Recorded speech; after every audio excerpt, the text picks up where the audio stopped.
नमस्कार दोस्तों, बहुत बहुत स्वागत है आप सभी का आपके अपने इस YouTube चैनल विजिटेरिया में। दोस्तों मैं हूं एडवोकेट मंजीत त्रिपाठी। दोस्तों आज के इस वीडियो में हम लोग बात करेंगे कि लोन का कितना परसेंट पैसा जमा कर देने के बाद बैंक लीगल एक्शन नहीं ले सकता है, या फिर हम लोग मुद्दे पे आते हैं। बहुत सारे लोग हमसे कंप्लेंट कर रहे हैं, हमारे YouTube चैनल पे हमको मैसेज कर रहे हैं, डीएम कर रहे हैं, हमको व्हाट्सएप पे भी मैसेज करके एक ही कॉमन सवाल पूछ रहे हैं कि सर हमने अपने लोन में 80% तक पैसा जमा कर दिया है, तो क्या बैंक हमारे ऊपर लीगल एक्शन ले सकता है? लोन में 80% तक पैसा जमा कर देने के बाद क्या बैंक लीगल एक्शन ले सकता है कि नहीं?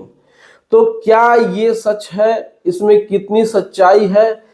किस प्रकार से बैंक क्या करता है, हमें डिटेल में बताइए, हमको समझ में नहीं आ रहा है।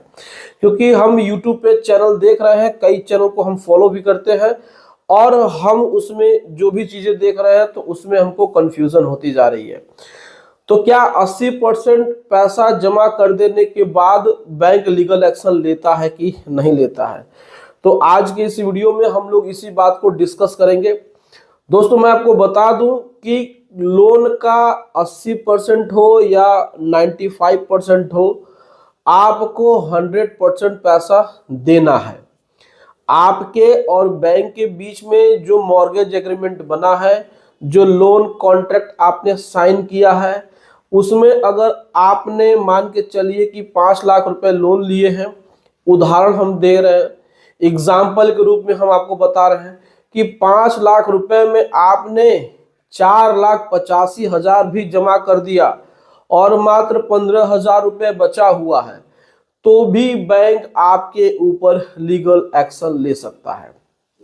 क्योंकि आपके और बैंक के बीच में ये करार हुआ है, आपके और बैंक के बीच में एग्रीमेंट हुआ है, कॉन्ट्रैक्ट हुआ है बकायदा लिखित में कि आप बैंक का पूरा पैसा देंगे और उसके बाद ही बैंक आपको एनओसी देगा।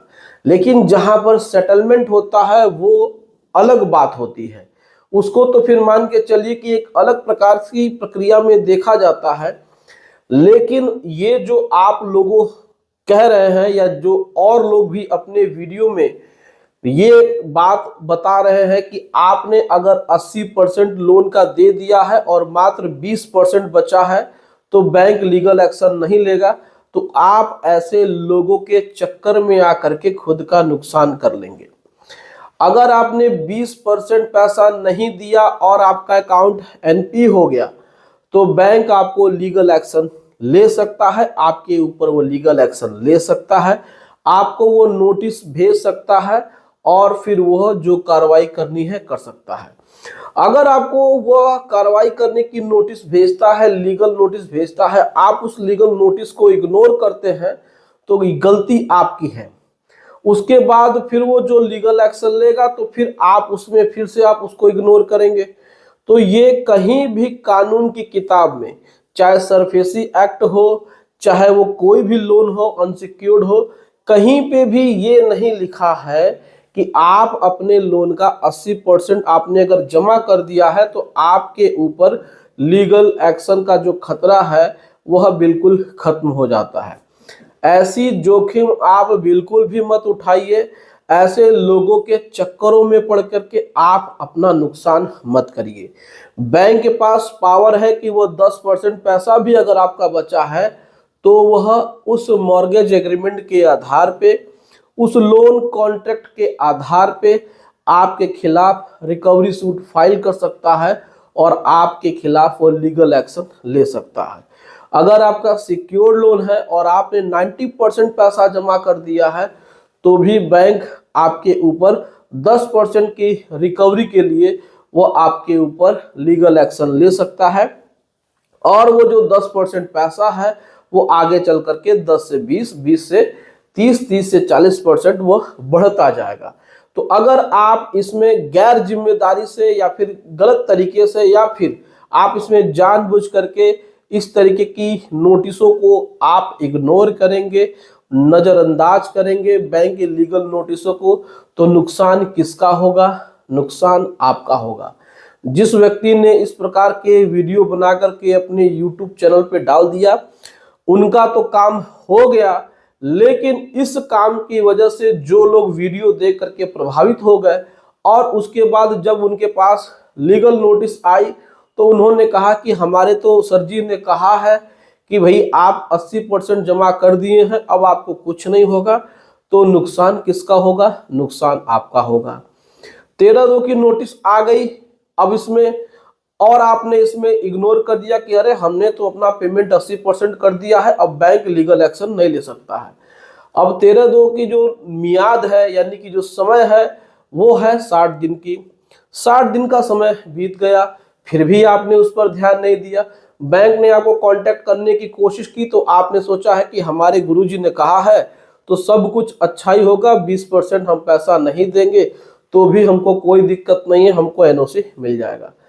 लेकिन यहाँ पर आप देखते हैं कि बैंक अचानक से आपके दरवाजे पे आता है, नोटिस चिपकाता है और फिर वो आपके प्रॉपर्टी का डिस्क्रिप्शन पेपर में दे देता है, लोकल न्यूज़पेपर में वो दे देता है। फिर आपका जो भी नुकसान है वो आपका ही नुकसान है। ऑक्शन बैंक करके प्रॉपर्टी बेच करके अपना पैसा वसूल लेता है। तो यहाँ पर इस बात को आप सीरियस मत लीजिए कि आपने 80% पैसा जमा कर दिया है तो कैसा कुछ भी नहीं होगा। देखिए ये बहुत ही गलत धारणा है, बहुत ही गलत बात है। आपका नुकसान होगा, 100% होगा अगर आपने ऐसी चीजों को फॉलो किया और ऐसी चीजों को फॉलो करते हुए बैंक की लीगल नोटिस को आपने दरकिनार कर दिया। एक बार फिर से आपको बता रहा हूं कि कहीं भी कानून की किताब में, कहीं भी सरफेसी अधिनियम में, डीआरटी एक्ट में, बैंक करप्सी एक्ट में, बैंकिंग लॉ में, कंपनी लॉ में या कॉन्ट्रैक्ट लॉ में या फिर आपका जो भी लॉ है उसमें कहीं भी ये नहीं लिखा हुआ है कि अगर आपने 80% पैसा जमा कर दिया तो बैंक आपके खिलाफ लीगल एक्शन नहीं ले सकता है। ये झूठ बात है, ये गलत बात है। कृपया करके आप इसको सीरियस न ले, नहीं तो मेरे दोस्तों, मेरे प्यारे भाइयों, नुकसान आपका हो जाएगा। तो दोस्तों ये जानकारी आपको कैसी लगी कमेंट करके अपनी राय हमें जरूर बताइएगा। वीडियो अच्छी लगी हो तो वीडियो को लाइक कर दीजिएगा, इसे अपने दोस्तों और रिश्तेदारों में शेयर कर दीजिएगा और हमारे चैनल को सब्सक्राइब करके हमें सपोर्ट जरूर प्रदान करिएगा। चलिए मिलते हैं अगली वीडियो में एक नए टॉपिक के साथ। तब तक आप अपना और अपने पूरे परिवार का ध्यान जरूर रखिएगा। Thank you so much. जय हिंद दोस्तों।